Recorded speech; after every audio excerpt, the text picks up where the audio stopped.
Thank you, Charlotte. Okay, so yeah, I'll just quickly present the two chapters together, and then we can talk about it. I think that the two, both chapters form quite a nice unity, but it is very hard to describe because it starts as a false start, and it's actually, I mean, both chapters are kind of like structured around structure of deferral. So, for example, Derrida announces from the start of chapter 7 that he's gonna that the sentence he's been commenting on from the beginning, "Au ami il n'y a nul ami," can actually is equivocal, but he won't tell us what this equivocal meaning is until the end of the 8th chapter. So we're always kind of like suspended on, so to speak. Then chapter 7 is mainly composed of a digression on Montaigne, and I'll talk later on what why I think it's there, but it's just a proposition, of course. And finally, on the structure, the deferral structure entails a kind of circular structure whereby we find ourselves answering questions we had from the beginning at the end of chapter 8.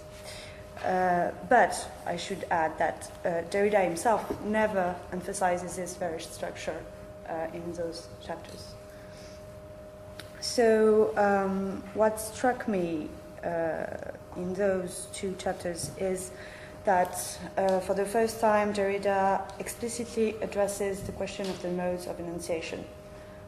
In this translation, the translator translates modalité d'énonciation as modes of uttering, which I think may not be exactly, I don't know, if in English the uttering has to deal with the voice. Does it? Well, yes, but there is the word enunciation as well. Yeah, so I think enunciation may be more correct here. Or anyway, I'm talking about the modes of enunciation and not only of the modes of uttering.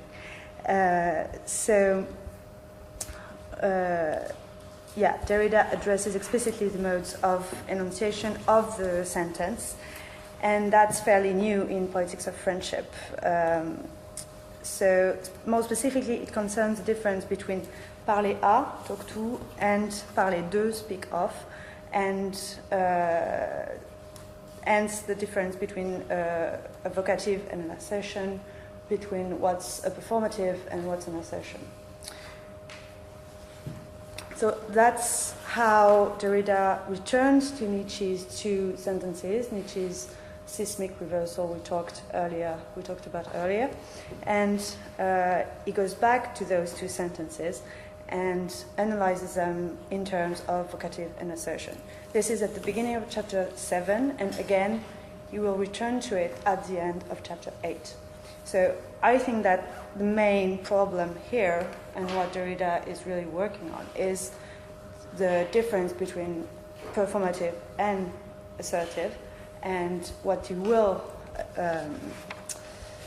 aim to show is that actually there is always something performative in an assertion and something assertive in a performative.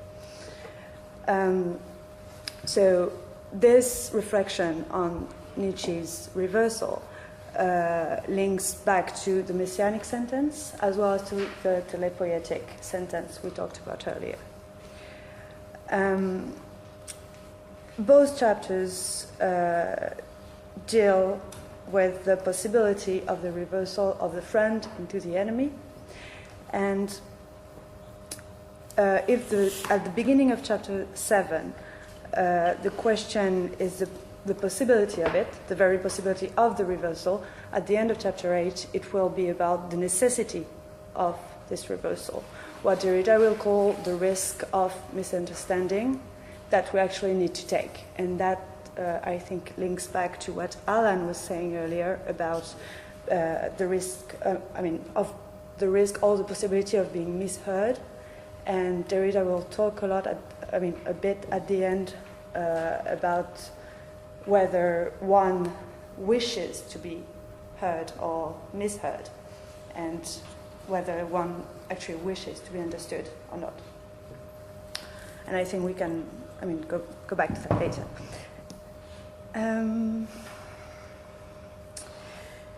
So just to emphasize a few points, a few cornerstones throughout the chapters. The first one that struck me is the first one that Derrida addresses himself, is the question of the room. So he goes back to the sentence, o ami il n'y a nul ami, and he emphasizes that actually it's hearsay. It's hearsay because it's always reported as hearsay, including in Aristotle corpus itself. It's not o ami il n'y a nul ami, but it's another sentence quoted by Diogenes that we find in Aristotle, and Aristotle says it's hearsay. So it's always a quotation. It's always been a quotation. That's the first point. The second point is that Derrida shows that the sentence is always used when someone has just died. So it's a quotation, and it's something that has to do with death. Not only does it has to do with death because it's a dead letter. It's never been used in the presence of an enunciator, but it's a dead letter because it's always used when you're on the deathbed of someone. So it's true for Diogenes and Favorinos. It's true for Montaigne in La Boétie, and that's my hypothesis. I think that the Montaigne digression might take place here because precisely Montaigne text de l'amitié is text. It's what do you call it? Eulogy. Thank you. It's a eulogy. So that may be why it takes place just here, where it's actually about rumor, quotation, and talking about a friend that is dead. And finally, it's true for Augustine, who appears at the end of this Montaigne digression. So the chapter 7 ends on the ambivalence of the sentence, and Derrida says something that I found quite interesting. He says it's a cryptic phrase, it's a cryptic sentence, and just after that he talks about the crypt, and that made me think of maybe a cryptic structure of friendship and of the discourse of friendship, since we've been talking about haunting, and we haven't addressed psychoanalysis yet, but I was wondering if there could be something, a link between a sentence that is cryptic in the sense of it's secret, but it's also ambivalent, it's equivocal, and it's inhabited by a ghost, another, or a dead friend. I don't know. Something to think about later. And now to just say maybe just a few words on chapter 8. It starts with a new detour that I'm not very qualified to talk about, since it's about Diogenes and Aristotle. So, but it is definitely a digression, which it's not called by that name in Derrida's text, but it's definitely one. And the problem is to see friendship at work in the police. So how the work of friendship will actually work for the police and the constitution of a community and of a political community. It's I have no idea if it's true or if it's right, but I kind of feel it's the antithesis to Montaigne digression, because Montaigne obviously has a very ambivalent relationship to the friendship and the political. It's and maybe just to finish, Derrida finally explores the second translation of the sentence, so which is, he who has many friends has no friends. And he goes back to the sentence by the way of Diogenes. So it's page 207 in the English version. And which is weird is that in the English, the Diogenes sentence is translated as as a recall version. When it's the French, it's translated as the first version. So in French, it's Au ami il n'y a nul ami, and in the English version, it's he who has friends can have no true friend. So there's obviously a problem there. I don't have the Greek version, so I have no idea what Diogenes actually wrote. Isn't it the Ophili Philos? Yeah, but which O? There's an iota on the first O that There's an changes iota. it into the occasional meaning from O friends to who he has very few friends. Yeah, I know. So the iota is not- There's one on the Diogenes version. Okay, so the French is wrong then. I mean, this was a big issue that Ganga pointed out through the seminars that, like, you know, if you put an iota in there, suddenly it becomes very sensible, and then Ganga got really annoyed that Derrida didn't include the fact that Ganga had pointed this out to Derrida. In the entire thing, with like. And he said that in the book called Friendship, Yeah. which is kind of a deep end move. I wouldn't expect anything less from my mom. So what's the Diogenes version? I'm sorry, I missed that. Because it's definitely not the same in the French version and the English version of Derrida. If you add an iota to the first spell, then it's Omega subject iota becomes Oi Philoi, Oidis Philos. But I think Yeah, I that understand. you can't actually tell what was Diogenes' version. It depends on what scripture Yeah. people Yeah. have chosen to reproduce. the Yeah, thing. that's it. Yeah. So that's the idea that is, so probably the French translator has used the idea that it was. You see what I mean? Yeah. Yeah, and the English translator. Okay, so it's a matter George of Collins has probably followed. Yeah. I've used it's interesting that the problem of translation kind of makes a sort of repli, a refold of the whole problem that there is talking about for like ages in That's- this book. It's on 206 at the bottom of that page. It's capital house. Yeah.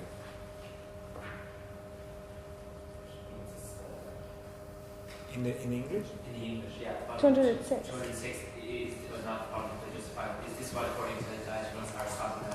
Sorry. Is that what we're referring to? Yeah. Oh, thank you. So it's a no accentuation. Yeah. So there's no Yeah, accentuation. that's the wrong one. So according to Ganga,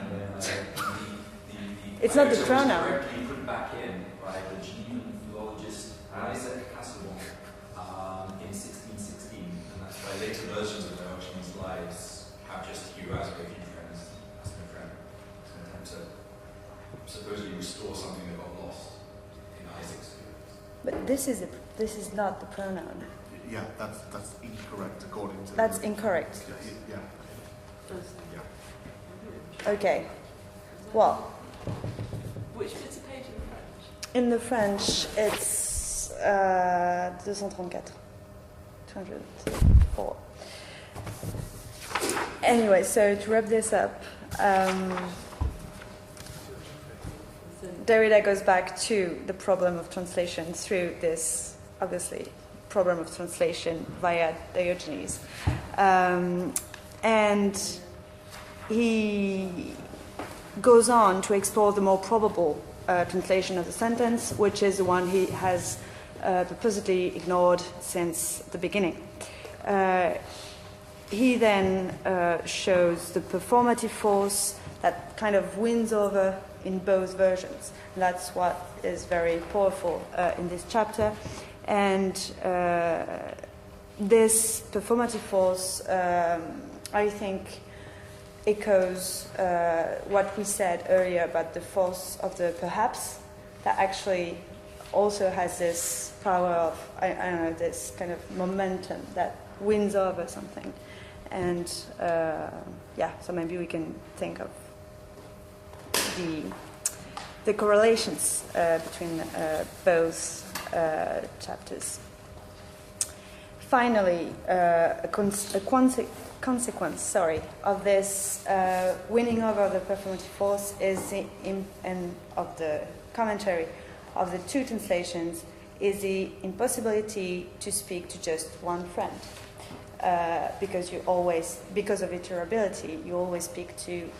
It is structural that you have to speak to more than one person, and I was just wondering what kind of consequence this conclusion had for example, a friendship like Montaigne's and Bois's. So where does that leave what Derrida has commented on earlier? Even when you talk to your friend, so to the person you share secrets with, to the person who shares your soul, even when you talk to him, to her, you actually talk to several. That's it.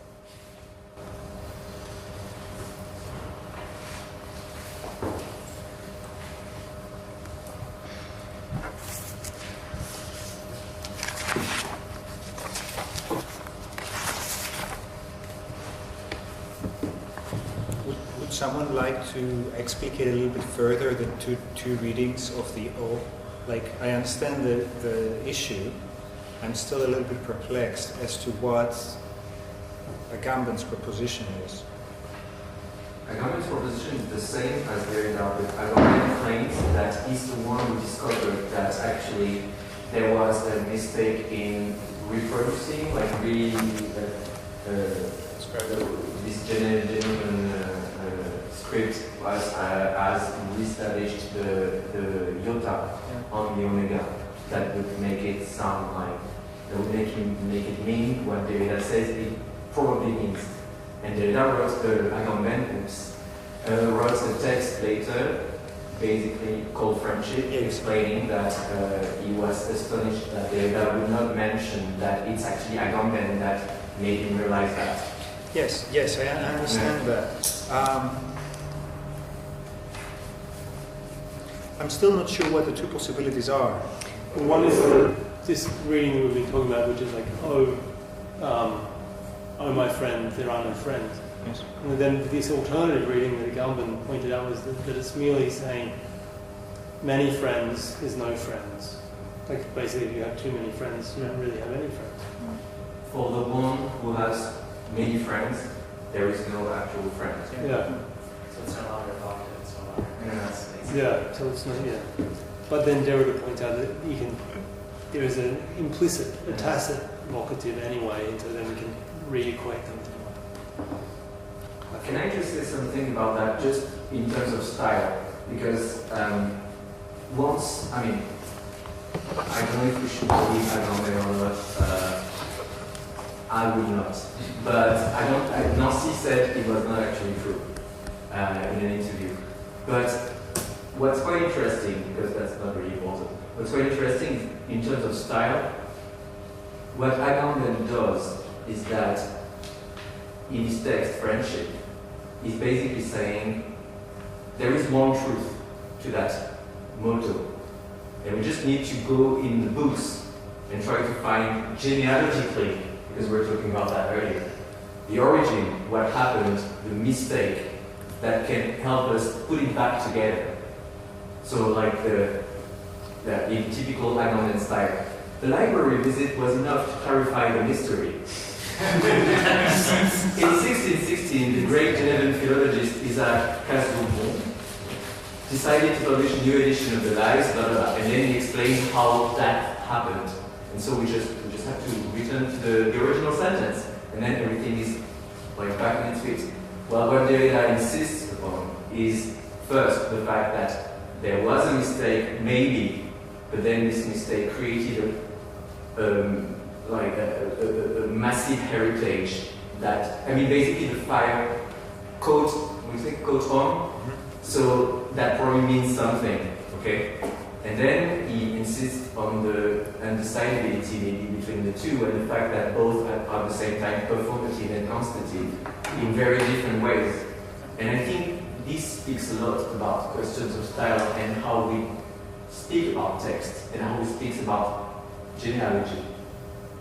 So nice example in the sense of the trace of the Avro, quite Levinatian sense that at some points it's describing the trace of the Avro in a way being. He talks about how you go into a room and you find that there's no fingerprints there, and this could be evidence of one of two things: either no one's been in the room, or someone's been in the room and they cleaned their fingerprints off everything. So actually, the very cleanness could be a sign that the person was there, and it's something which you don't know. And so I think similarly with this, you have this sense of the iota that someone thinks, oh, this must be missing, I'll put it back. And then someone else does a look and says, oh, actually, what's in this earlier version, I'll get rid of it. And then someone else comes along and goes, there's probably an iota there, I can put it back. It's like this constant attempt to reformulate. One person going for, this was probably what Aristotle meant, of backwards, forwards. And of course, it keeps on having effects under these two different forms as it goes out there, and these plural forms having different effects on different people, inspiring different people, causing different effects. The beautiful idea of tracing the other is what could just be a textual error having profound effects for the Western concept of friendship. And the idea that the Catholic you can resolve it by just a little bit of a trip to the library, and then we'll get the correct theory of friendship or something along those lines. And the true Aristotle is quite right. It says a lot.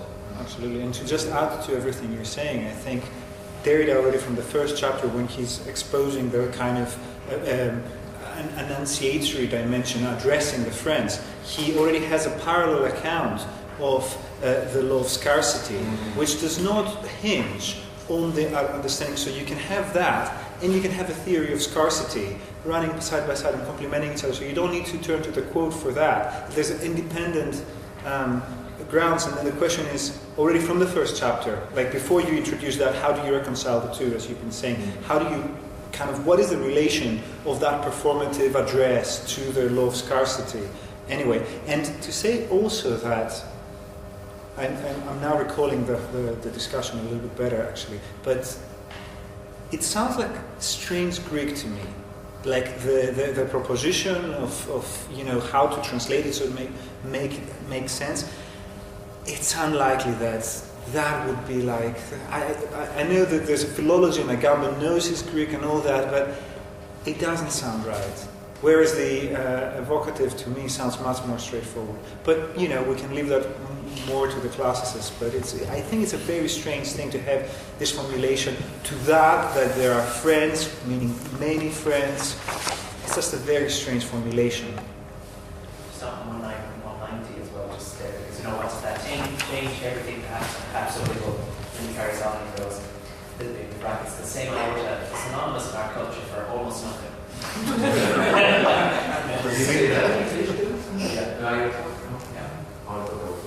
doesn't make an iota of difference.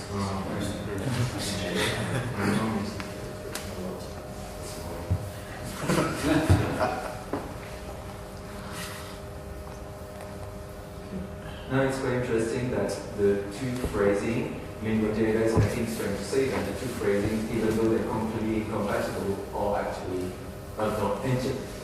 while being completely heterogeneous, seem to say opposite things, or actually something that can be understood as two incompossible laws of friendship that still both determine our relationship to friendship and to politics as well.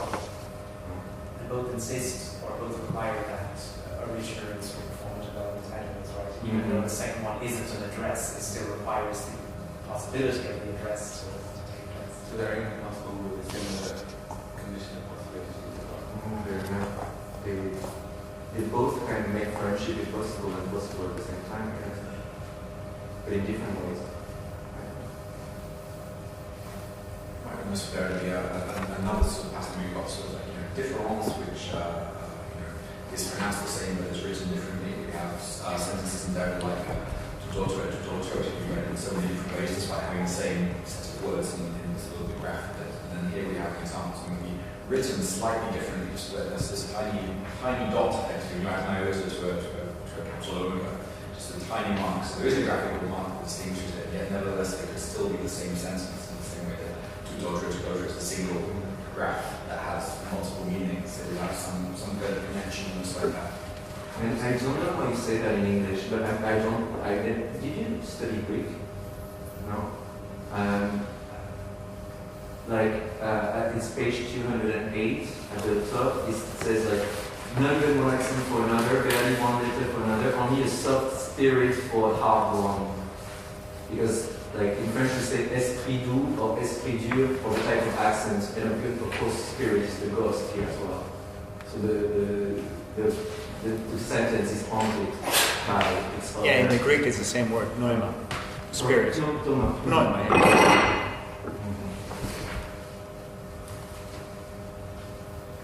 Hard and soft in English and to be. Yeah, it's more breath, isn't it? Spirit doesn't really mean that. I mean, that doesn't make sense to me. But it's a soft spirit for a heart. But it's the same word, spirit and breath. I think it's the same word in Greek. Yeah, but you'd have to know that for this to make sense. Whereas in French it relies on that normal expression. Yeah, we use that only for ancient Greek, or maybe for modern Greek. But I don't know. I think I've only heard that like for ancient Greek. Derrida has a whole thing on the spirit, right? Where is it? Yeah, like where he talks about Hegel. Where he talks about Hegel and fire. In Vlad, there's a lot about that, but then it's kind of like taken from in Of Spirit, the book on Heidegger. That's right. Yeah. But in Vlad, there's also about inspiration, aspiration, all these gases on the earth. These past sentence. There's also this materiality, this lot about coolness, hardness, weight. There's this figure of the stone that the spirit, the human spirit can lift because it falls into the ground. So I was wondering in the digression, what did you make of what is the role of this suitability as a concept within that digression? It seems to be that it begins in the Montaigne digression it's described as a digression on suitability, unsuitability. Yeah, that's true.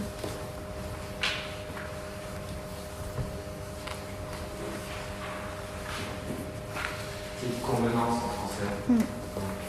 En fait, moi je trouve ça bizarre. So I found that a bit weird as well when I reread that. You find the term in Blanche convenance. There's l'inconvenant and the convenant, and it's sort of trying to recall. It's something to do with sad and the sad and how things which are unpleasant and unpalatable are actually what make us think. And there's like something that is missing from the English translation is this reference to coming, venance, convenance, like what's coming together. So suitability doesn't really like translate that. Yeah. So it's about the suitability of the enemy, right? That passage. I think that it is part of like this way in Montaigne and also in Aristotle, friendship becomes like transcends the political. You have these two modes of transcendence that on page 182 and 183 of the English, where friendship as justice transcends the law, and which produces this kind of problem in Aristotle's tripartite. I think it's Aristotle's tripartite determination of types of friendship. As I think in the following chapter, I guess this is sort of leading into this problem in the next chapter of primary friendship, useful friendship, and pleasurable. Pardon? Pleasurable. Yeah. And on the one hand, in Aristotle, Like the friendship ends up occupying both a place below justice and also is the exemplary of true justice. So it transcends the law. But at the same time, it's Montaigne who gives the example of Blosius and Gracchus, right? The two Romans. When Oh, yeah. so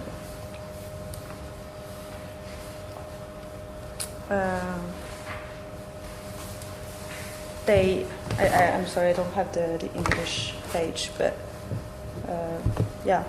So they were more friends than citizens, but at the same time, their friendship is governed by virtue. So it is a new. It's also a kind of convenance or between the friendship and the police, and the city, because it's actually compatible, since their friendship is governed by virtue. So Aristotle again, and then it's compatible with citizenship or something like that. I find that the digression on Montaigne is always like friendship is always exceeding the political, but at the same time kind of compatible with it. I'm never sure what he says really. I don't know if you have a more decisive response, but it's always kind of blurry where it goes, because at the end I think he says about La Boétie that if their friendship was so exceptional, it's also because it was so compatible with their social function, with their political place. So they were more friends because they were, because it was also a political friendship. I think there is something almost like ambient against about the sense in Montaigne in this moment, whereby yes, the friendship is also the suspension of the law, almost like as though that moment when kind of law becomes inoperative because it is sort of fulfilled from within. In the way he reads, for example, Paul Agamben, where the word is katargesis, like which often is translated as sort of abolition or something, the abolishment of the law. But actually it's not the abolishment of the law, but it's, if you like, inoperativity. So friendship, like when you have friendship, you don't need to worry about the law. The law might be there, but it's just not operative because everything that belongs to you belongs to me. I will bear no grudge if, I don't know, whatever, so it's not, the law is simply fulfilled. And it's interesting because, yes, this whole Paulian, Agambian idea, of course, takes place throughout, is the narrative of Christianity. Yeah? I think it's interesting to see that. So there, maybe Montaigne is also kind of Christian in a way. Although, I think it's intertwined narratives, because Aristotle in some way says those things already. So that would mean that Agamben sides for a friendship of virtue. But Derrida then wants to suspend embracing either, because for him I think there's something problematic about embracing, like, just not, in Agamben's example, it's that rather than having to take off one's shoes, you just don't have shoes.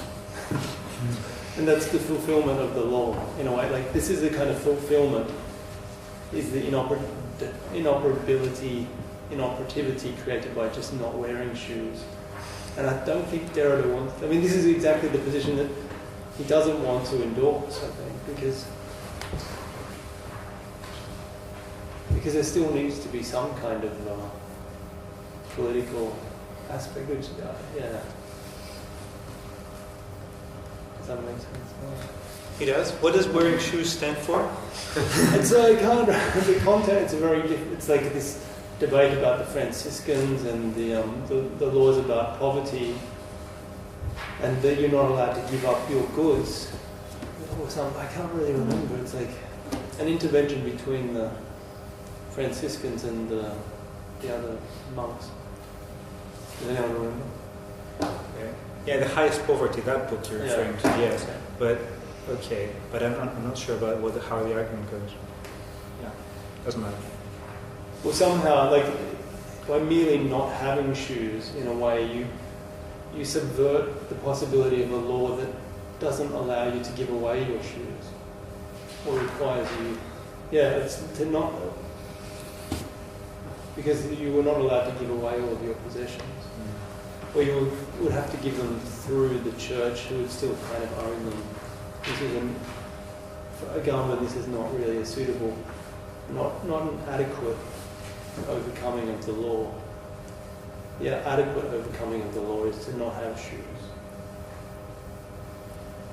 And here, in a way, somehow this is the same as citing for suitability as a model for political friendship.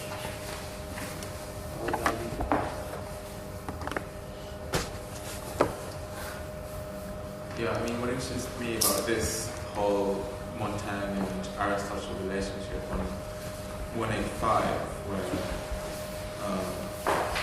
Derrida is sort of referring to, well, on the one hand, what might be seen as a sort of the rupture, that it might be tempting to see a rupture between what Montaigne is saying and the Greek philia, by which you take him to mean Aristotle.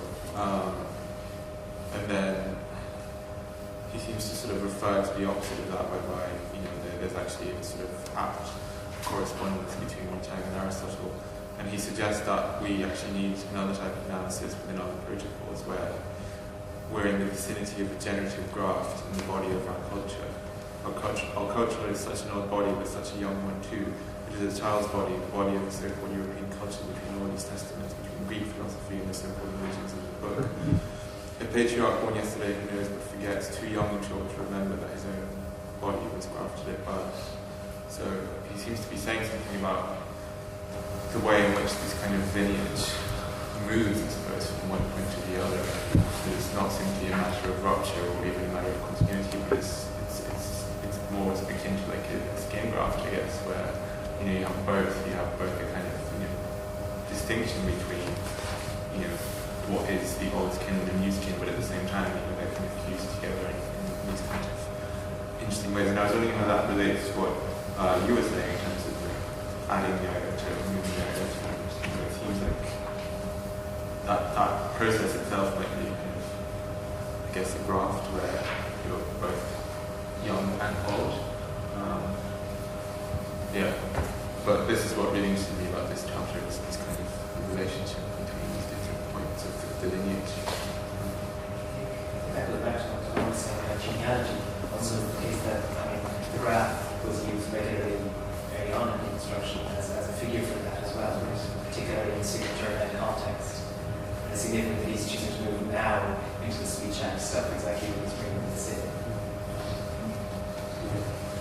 Yeah, exactly that question. We think how genealogy is going to function, but also bringing out the genealogical aspect of deconstruction in terms of doing stuff. Deconstruction plus the deconstruction of the genealogical drive at the same time. Which again captures perfectly right. That's what the genealogical drive is. It's getting back to the origin, and that's what our older point is. Or not. Oh, exactly.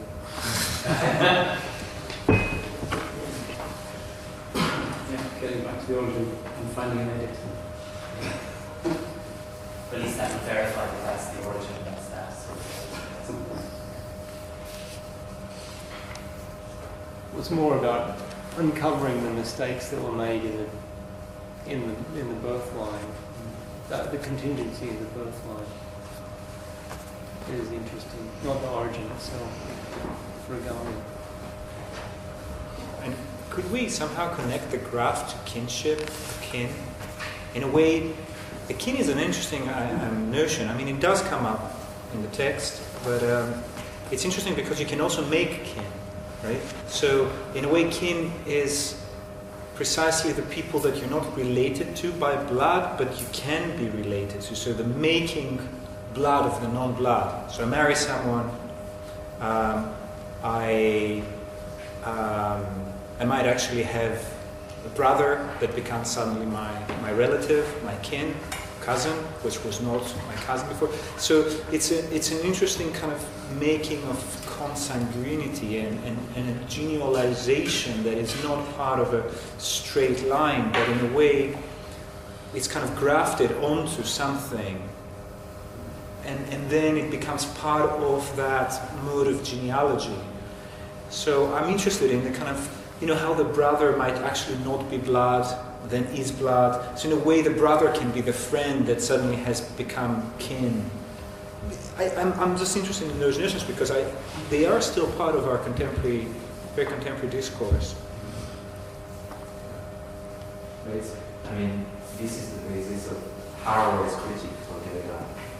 I know. And I thought, I was wondering if that's what you had in mind, for instance. Yeah. What is the criticism? Well, basically, the animal is the other, but we can still make kin with the animal.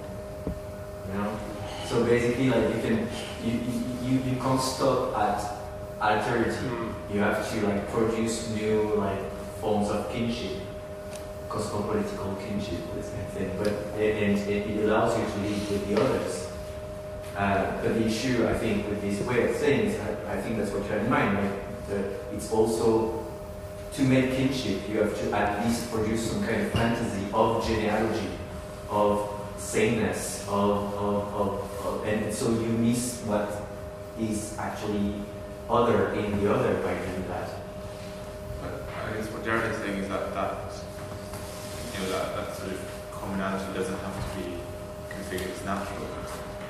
Yeah, but that's what Haraway would say, for instance. Yeah. But then you can be kin with your dog, which Derrida, you're saying that his insistence that it has to be a human kinship reasserts a kind of naturalness that he's trying, on the one hand, to get away from. Yeah, basically, it doesn't need to be asserted as natural.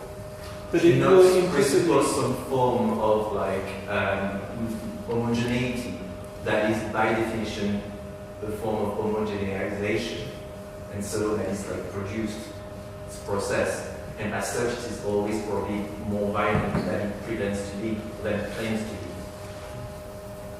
See what I mean?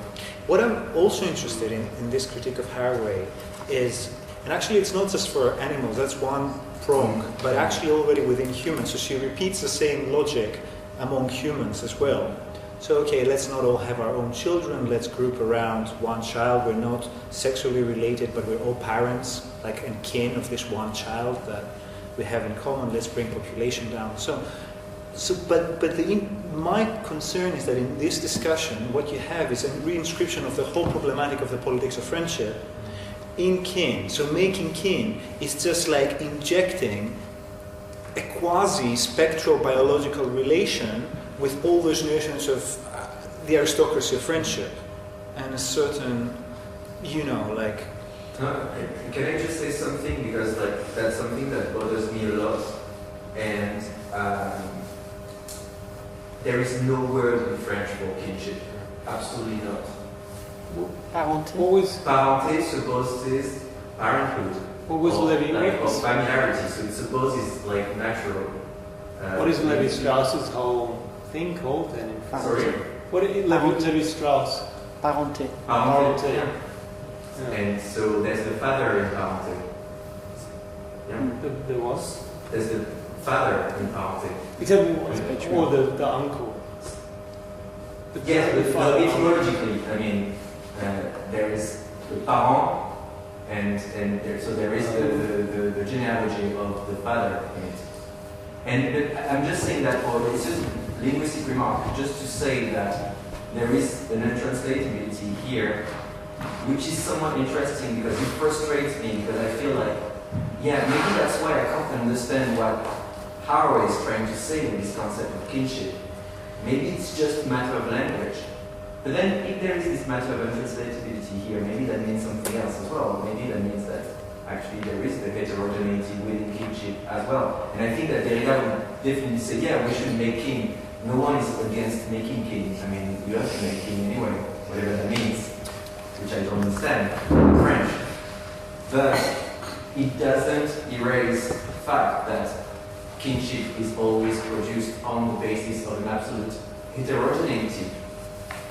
And that's it. Basically, that's all. I mean, Derrida could say, in going back to some of the earlier sections, he talks about Joyce's remark that marriage is a legal fiction. You never know that your brothers with someone because it's something that your dad believes in order to look after you, but maybe your mum's been offered for Potsdam. It's only based on reassurance whenever you find out that they're actually brothers. So it is just a legal fiction. It doesn't really exist. And our society is based around reinforcing a notion that you are the true father when you never know it. And so there's this interest. That is also a legal fiction aspect of it. It seems to be in that context that Derrida would not be able to say that there's some border of naturalhood between co-sanguine, wouldn't want to, co-sanguine human relationships that wouldn't apply to animals. So it does seem that he's in a strong position to argue against, however, that if you've read the text properly, you'll realize that there's no particular reference to a genuine relationship of blood and brotherhood. So that brotherhood is being framed as a legal fiction that is constructed and cultural and therefore could apply in all kinds of different directions because there's, the homogeneity of brothers is a fiction constructed by society in order to create political groups. Also there's a footnote here that it's expanded somewhere else in the seminar where he looks at the idea of surrogate mothers as well as adopters as this idea that actually that also then is not replicated for women as well, that rather than having some automatic connection that that's definitely one child, that's no longer the case with surrogates, for instance. Remember, you don't even need surrogate mother. I mean, motherhood as well as a limitation. But it's interesting that in the case of the father, and that goes back to kinship parental, Derrida elsewhere says that for the father, the fatherhood starts in the recognition of the child. It doesn't start at the moment when the child is conceived or born, but at the moment when the responsibility of fatherhood is assumed. So the father looks at the child for the first time and says, "This is my child," and from that point on, which is again another. I mean, you might not want to go down that line with Derrida, but yeah, I think it's the end of totalitarian infinity, and sort of like there's also that sense in that, and that's sort of like the role of the child as other and yet not entirely other, who actually plays a more central role in the totalitarian infinity than the other, who is purely other who is in a relationship of face-to-faceness with the child, the special status of not being so other. I think Derrida wants to really interrogate some of the logic of Levinas's notion of the child, and that might be playing itself out in some way here, insofar as the term of kinship is making a relationship to the father. But I think it's not that. I mean, I think that you pointed out like that it's a matter of knowing who the father is, and that isn't. I think that sort of misses the real point for Derrida is that fatherhood as such is a legal fiction. It's not a matter of that you don't know for sure that he's your father. It's that it's a meaning, even if he is your father, he's still not really your father because there is no such thing. Which is the point that you were trying to make. But I thought I just wanted to, because it seemed to be somewhat emphasising this epistemological problem. But the question is, why would you not know? Like, I mean, the epistemological problem. It's not an epistemological problem. Well, it brings it very closely into consideration. And if we couple that with the notion of the recognition, it is corroborated twice so that it is a construction. But why otherwise would it not be the case? Why would it be the case that, aside of those two reasons? I'm not sure that I don't understand your question. Well, you say, okay, it's not because you don't know who the father is, that person is not your father. And I also suggested that it's a matter of the acceptance of fatherhood that conditions the actual fact of fatherhood, which is a certain other epistemological, whatever you want to call it, contractual dimension. But why would you say that? What would be a further reason that you would not be in a position like? Isn't it again an idea of between sort of certainty and certitude, that kind of firm knowledge, the truth of the Democrats on the one hand, and faith in the other? The idea that, also with regard to the father, you have to have a certain faith, and the father has to have a certain faith. But no one ever accepts their father. Even if I accept my father, I don't accept him, and same for my mother. Yeah. And same with my brothers, and same for like any kind of democracy. And maybe that you suggested to incorporate a little bit of psychoanalysis here, but I think that's the idea. The problem with kinship, for instance, that it supposes that the making of kinship, that is to say, like the constative or the performative production of a link is enough for the link to exist. I mean, the principle of a link is that it's also the liaison, or delinking, I don't know, the unbinding. They translated that as unbinding. And I think of course, it's completely possible to deconstruct kinship in saying it's based on this other model, which is itself not valid and so on. But I don't know if anyone went to Judith Butler gave a lecture last year at UCL about the Antigone, which is play, which is all about sisters and brothers and who is Oedipus's father and so on. And she talked about kinship as actually a really important concept for a lot of communities starting from 1970s, alternative communities, lesbian communities, things like that, where they wanted to be outside the patriarchal family structure, but nonetheless have a structure. So, yeah, you can deconstruct it infinitely, but actually, just because it's a fiction doesn't mean it's not real, as it were. That's how we say made doesn't mean made up. Yeah. So, but Derrida's criticism is just that it becomes ontologized, I think, isn't exactly. it? And it's to not ontologize consanguinity. Yeah. There's no such thing as kinship. No one has ever seen kinship.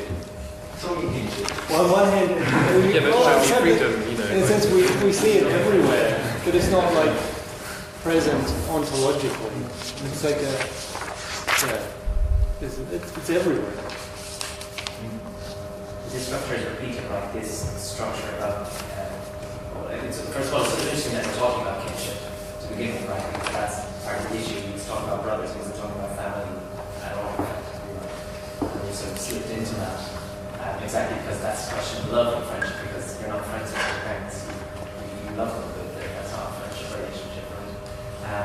But just that the same structure of having faith in the legal fiction is also repeated in the eulogy type structure, right? As a sort of testimony to the love of another as well. That's also that sort of fiction, straightforward child.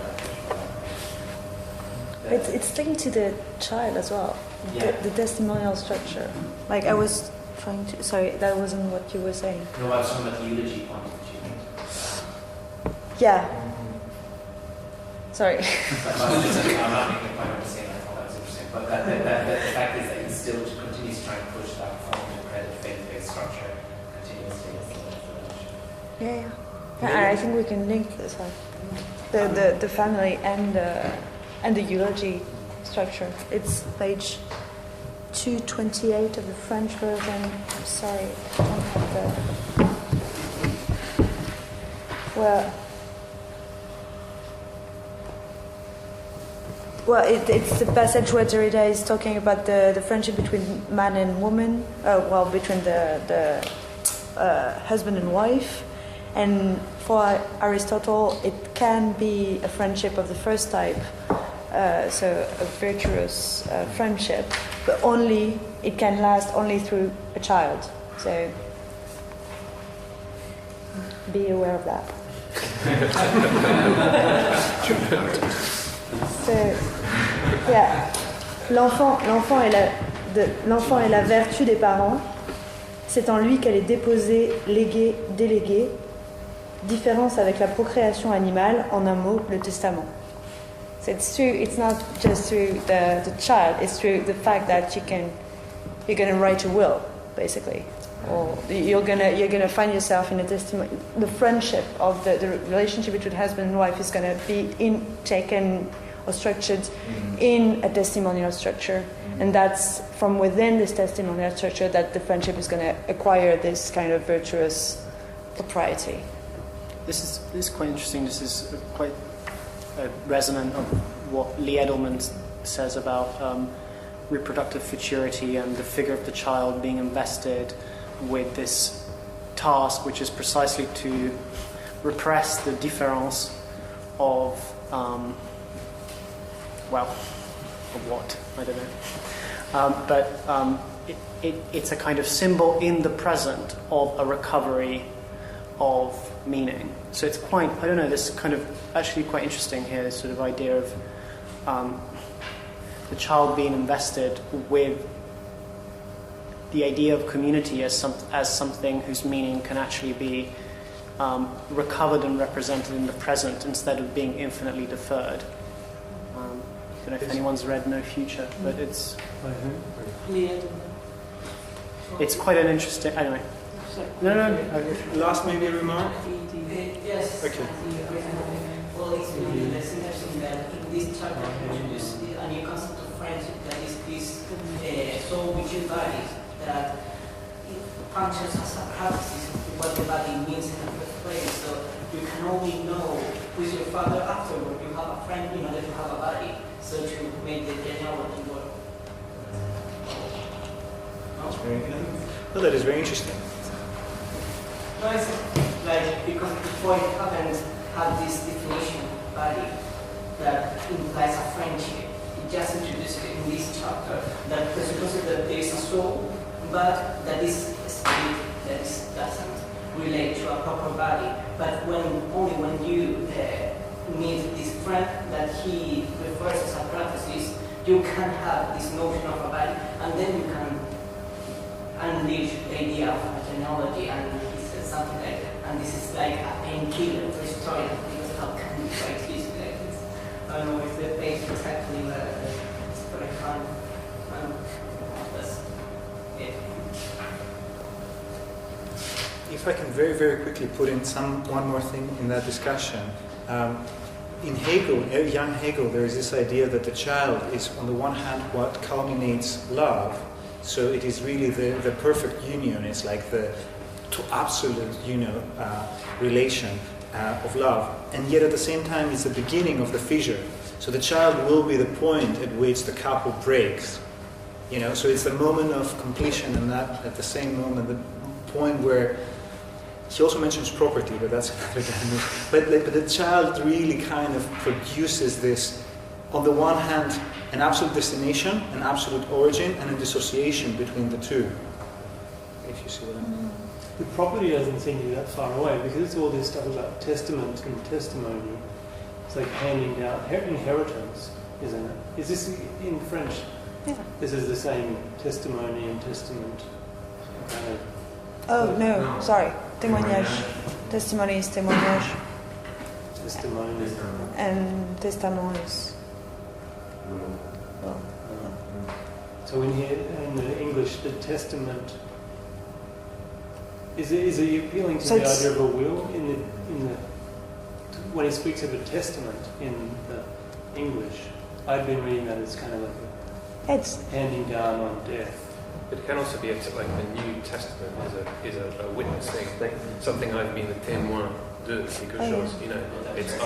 This is the thing that I have seen that is most striking in my life. It's a sort of therefore it's my testament. So it doesn't have any connection with inheriting property. I don't think so. Well, there is it does talk about the hand, giving someone your books when you die, and that is. I think if you're saying it's the most thing that struck you the most, that's like handing something down. But in terms of the last will and testament, I mean the will is the carrying forward, and the testament is the statement that frames the giving. I mean, I think the testament isn't performative, but the will is performative, but the testament isn't. That's a complete interpretation of it. The German testament is the will. My last testament. So it could be. Just very quickly, by the by, does anyone have the reference to the Joyce with the legal fiction? Page 93. Thank you. It's on 93. Thank you. But in that case, anyway, the child is not entirely other, so there are these lots of things where they do studies and the one time that an individual is happy to be beaten at running or whatever by their own child. So it's alterity, but it's also sort of fusion at the same time, and it doesn't really fit in any of our categories because it's half in, half out.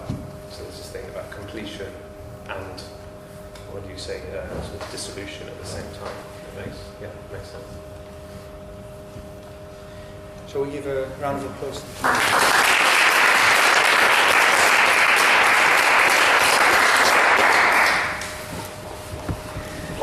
Wonderfully lagging behind schedule more and more. So let's take another 10-minute break or yeah.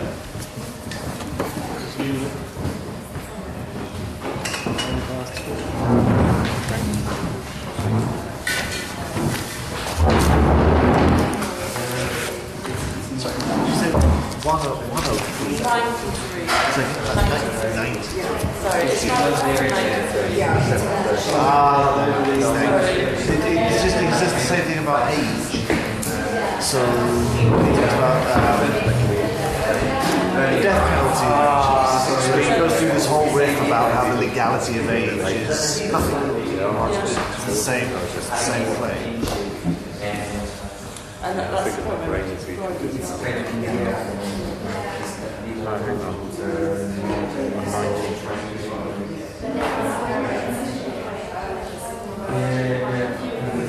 Oh yeah. How did you get the translation? Or did you just want to yeah.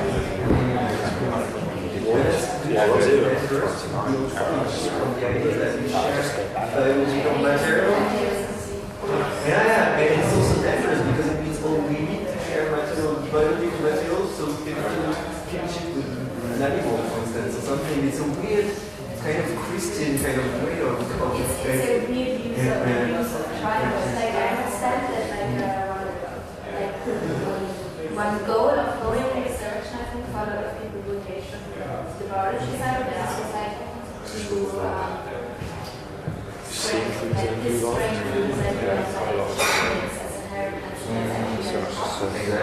like, you know what, actually take our there is like all these proofs that we take genetic material from the ones who get closely including red bugs. It's not that important. Yeah, exactly. But on the other hand, then it might and it kind of ruins the idea of sushi because it's on the basis of like similar results that are also trivial in sort of way. I don't know. Madame Rosine says in terms of like her biology is much more nuanced. It's not as crude as similarity material. But it's and especially like because my feeling is that how is which is so attention, of course, like everyone, but it's also like it's very difficult to translate that into politics and ethics. I'm not talking about meta ethics, but I think concrete ethics. But no, she didn't say that. No, it's for me, there is this idea, like, we will always insist on the transformative that is included in personal plasticity. So she will be much closer to the point, even though she will find probably in materiality and plastic materiality and biology the possibility of that. Which Derrida wouldn't like to go there, to put it in the material or the biological. But it's interesting. I don't know how the argument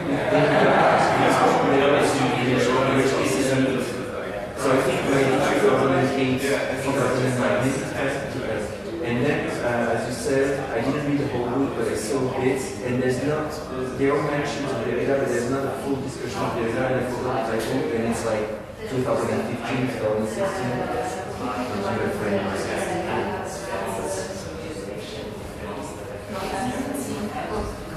Yeah, it's a cool scene. You know, it's about like when she's reading Lovecraft. It's cool.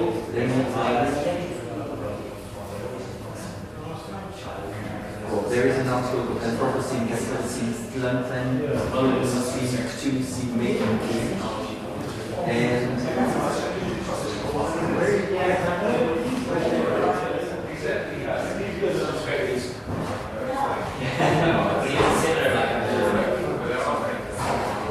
staying with the source. Making accuracy. That's the one I'm talking about. Yeah, I haven't read that. I read like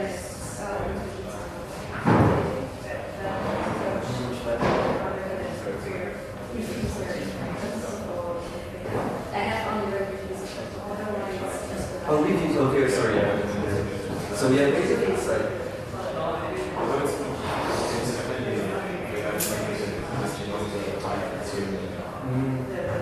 And I think that's why we're talking about teaching, because it's so much idea at the moment, and all the things, the ontological of the new materialists is also good for them to like bridge above or the kind of avoidance that Derrida is describing. But I don't think they do it very efficiently, very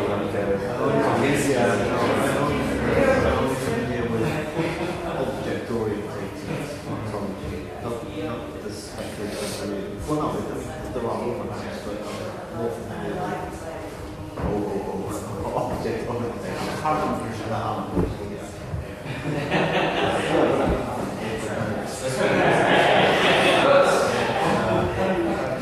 Yeah, I think that you would say Harry was more than or Chamberlain was more than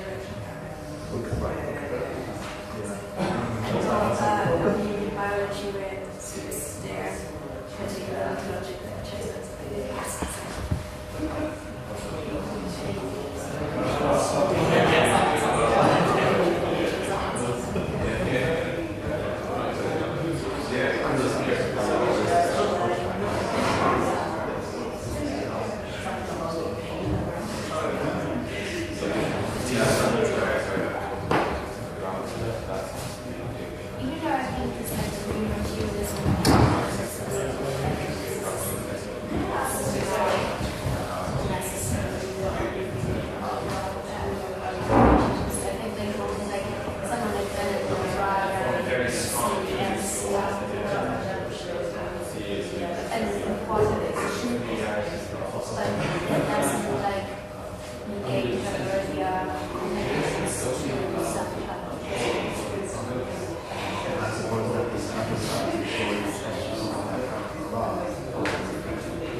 It's on the process theory biology, and like basically